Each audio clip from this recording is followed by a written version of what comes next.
The child does not live two different or separate lives. They carry their experiences from home to school. Today we're going to be talking about the child between two worlds. WORLDS. That's what we're talking about. That's home and school. My name is Olorundamilola Onomusi. And today we're going to be talking about, again, it borders on the child, but then again we're looking at another aspects of the child's life as the child grows. So in this video, we're going to be exploring what happens when a child is caught in between two environments. Environment is key, remember? Environment is key when you're raising a child. That environment must be conducive, safe, and it must be a place where that child would always love to be. So we want to look at that, consider what would happen, to a child. How would a child be affected when you talk about the child's behavior, when you talk about the child's emotion, when you talk about how the child is going to be able to learn, because they are growing, they're learning, and things are evolving round about them. But as children, they're just doing that, what they know how best to do. All right, so every day a child leaves one environment and enters another. Now we need to understand what operates in this environment may be different from what operates in this other environment. Now, the two environments have their, put it this way, do's and don'ts. Yeah? But the child remains same. The same child in A environment is the same child going to B environment. Environment A has everything in place. What they want, what they do not want. Environment B, same applies. None of them is shifting their base. They're not moving an inch. They're just where they are with all the things they put in place. But here comes this child from A to B, familiar with what goes on in A, what is acceptable and what is not, but not quite, does not know how operations or things are operated in this environment B. But then this child has to move. So from home to school, there certainly will be some differences. Okay, they won't be same. But this child has to figure out how to survive in environment B. Okay with environment A, but just will start to learn, adjust, and get better in environment B. Let's see how this, plays out. And again, I'm going to use this format again. I'll tell you a story, and I'll bring in a child. So this story is going to be about Zara. I'm going to use the character Zara. She is 4 years old. Zara lives in a loving home. At home, Zara is free. She wakes up when she wants, eats when she wants, moves around as she likes, and speaks freely. No one really corrects her. And in that space, Zara is happy. She is relaxed. She is confident. She is used to doing things her way. Then one day, Zara starts school. On her first day, the teacher says, "Good morning, Zara. Please sit down." Zara keeps moving around. The teacher says again, "Zara, we sit when it's time to learn." Zara looks confused. At home, no one asks her to sit. At home, she moves freely. During activity time, Zara sees a toy she likes. She quickly takes it from another child. The teacher gently says, Zara, we take turns. Zara frowns. At home, she takes what she wants. No one has taught her to wait. And the day goes on.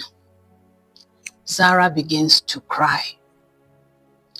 Not because she is stubborn, not because she is a problem child, but because everything feels different. By the end of the day, Zara is overwhelmed. She refuses instructions. She becomes upset easily. She struggles to settle. When she gets home, her parents hear, Zara was not listening today. Zara needs to behave better. And her parents ask her, Zara, why are you behaving like this at school? Okay, so we have heard the story. Now let's look at it together. Let's just run through it and find out certain things. No one stops to ask Zara, what world is Zara coming from? What world is she entering? Nobody asked her. She's coming from somewhere she's very comfortable with. Call it her comfort zone. But she's entering into a brand new area. She has no idea how that place runs. Now let's bring this closer to us. Because Zara is not the only child, many of the children we see every day are living between two different worlds. That's true. This is Zara's story, but it could be your story. How is your child taken care of at home? What is your child's routine at home? Now your child has left that place and is coming to a new place. And you know, schools have structures in place. If not, they will end up, no, we don't do this in our house. No, we don't do this in our house. This is what we do. And this one comes and says, no, what you don't do in your house is what I do in my house. So how do you manage it? This is why a school has a structure. And it would be nice for us to now look at this. Put this at par with the place where Zara is coming from. Look at her behavior, for example. You may notice, a child who listens in school, but not at home.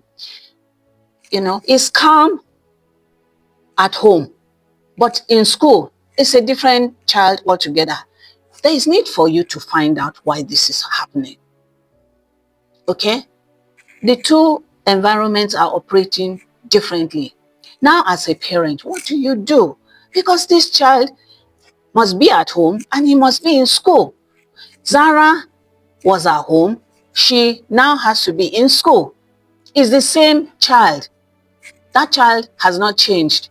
So you as the adult, you as the parent, you as the teacher, you are the one that has a role to play here to help your child.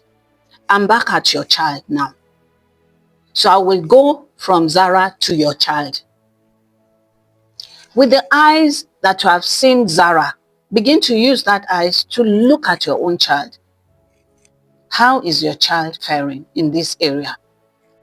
If your child is calm at home and direct opposite in school, you need to find out why. You need to do something about it. You need to bridge the gap, put it that way. Follow up on them. The instructions, if they are different and you do not find a way of balancing them up or bringing them together, that child will have a problem. That child might begin to struggle. Your child, in this case, your child might begin to struggle. And we say, this child is stubborn. Remember, you begin to call them names. This child is difficult. But what if the child is not actually difficult? What if the child is not problematic? What if all the child is trying to do is just adjust and needs that space, needs that support? But you're not giving that support. You're not giving that, you're not creating that, space to, accommodate the kind of support that child needs. And that is the problem. It's not the child that is the problem. That can affect the behavior of that child. Now we move to emotions. Emotion, generally has to do with the feelings of the child. What you've done to that child, what you'll be doing to your child if you find your child in this situation that we see Zara in. You'll confuse that child. You'll frustrate that child. That child might just become anxious. Every other child is happy going to school. This child is not. She's not, in between the two.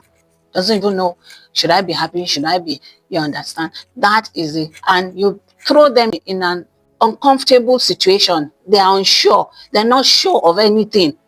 So they're just there dancing to your tune. Go this way, they go. Come back, they come. They cannot make up their own minds. A child may smile in one place and shut down in another place. Find out. Be intentional. Find out. Because if you don't, it can change a lot of things. Environments are different. Because they are different, you should expect that there will be some changes. So what will be your own input is find out what the changes are and begin to find a way of merging them. I mean, where they can meet at the center and make the child very comfortable. Let's go to learning. How does this child learn under this condition? And when a child is trying to, figure out their environment, and cannot just put together things. You remember the brain at this time is very busy dealing with feelings, dealing with safety, dealing with so many things, trying to make connections here and there. And so what happens when you find a child in that kind of a situation? You just notice that they are struggling, they are not focused, they don't fully engage in class, they're just looking. Learning becomes very difficult, not interesting for them, because they have not just been able to settle down. They are not able to, merge the two happenings, at home and in school. So it is important for us to know this. A child cannot learn well when they do not feel secure. They cannot learn well. So prior the time that child is making that move, you should be talking. You should be engaging the child. Do you know you're going to go to, you're going to a new school? Do you know you're resuming school so date? And then questions will start. Oh, is it a good school? You should be able to. Oh, okay, you know what? Let's just visit the place before resumption. Let's go and take a look at the place. You're preparing the child. Okay, you're preparing the child. The child goes there, sees all that there is to see. You will see from the mood of the child, from the feelings, emotions of the child, you will be able to tell whether the child is happy, excited to be in that place.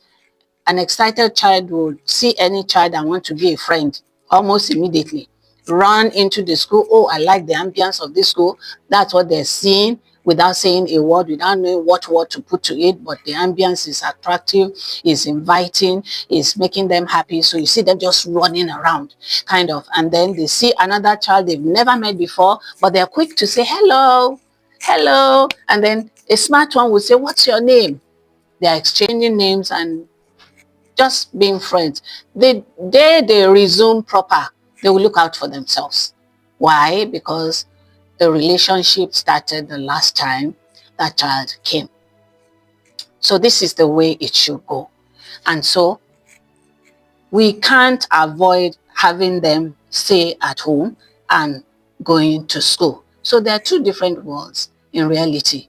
But what we do with them, how we manage them, is what matters. And that is where you and I come in. So we take a look at closing.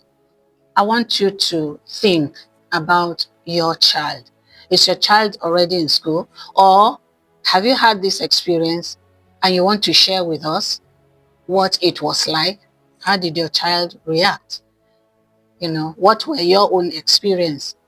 Just putting it at the comments might help somebody who is just starting. It's a journey that you've been through and you are still at it, but you are maturing, or somebody is just about to start and the parents are just everywhere, not knowing what would happen. Please, your comments would help us. Share your experience with us and let others learn from you. And most probably also be able to avoid the kind of mistakes you were unable to avoid. This would help them. So what we are saying is not just behavior.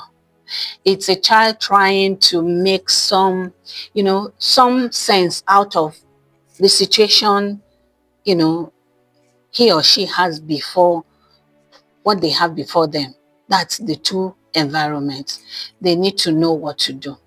And when adults are not aligned, then the child will be in a state of confusion. That is what is going to happen. So we must ask ourselves, are we helping this child? Are you helping your child, to adjust when you find yourself in this kind of situation? Or are you increasing the confusion? Which of them are you doing? Please take a look and do the needful. Now let's look at this question. I just want you to reflect on this and maybe remember the story.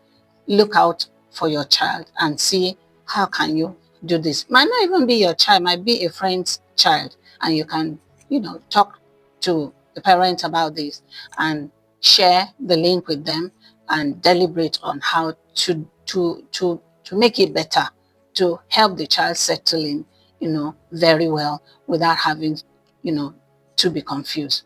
So my question is, what kind of experience is your child having between home and school? Or what kind of experience did your child have when you wanted to start school? When you, as a family, wanted that child to begin school, moving from home to school? What kind of experience did your child have? And how might that be shaping his behavior? Or how did it shape his or her behavior at that time? So, and I would also call you to action. And that is to say, let's begin to work together. Working together, collaboration. You see, that's just the only thing. Collaboration between the parent and the teacher and the caregivers. Whoever is involved in taking these children, caring for them, helping them out in this respect. All of us must work together, create a consistent, way of life for these children so that whatever they're doing at home, okay, also is what they will be doing in school. There must be a point where you come together, merge together, work together. The only way is listen to yourselves, have a conversation. You start small by having a conversation. Just one conversation will kick start everything. Then you align on on one expectation. What is the expectation? That this child who is so settled at home must be settled in school. Whatever you need to do, it will be the two of you working together. You must align. And finally, you must support this child to achieve this. It might not come easy at the initial stage, but you working together and staying focused will make it work for the child, because when adults align, the child thrives. When you align with the teacher that takes your child in school, your child will thrive no matter the situation. So we have come to the end of today's session, and I believe you have something to reflect upon. So I also want to say that you should please subscribe if you have not. Invite your friends to come join us, learn together, and like this channel. And I will see you in the next video.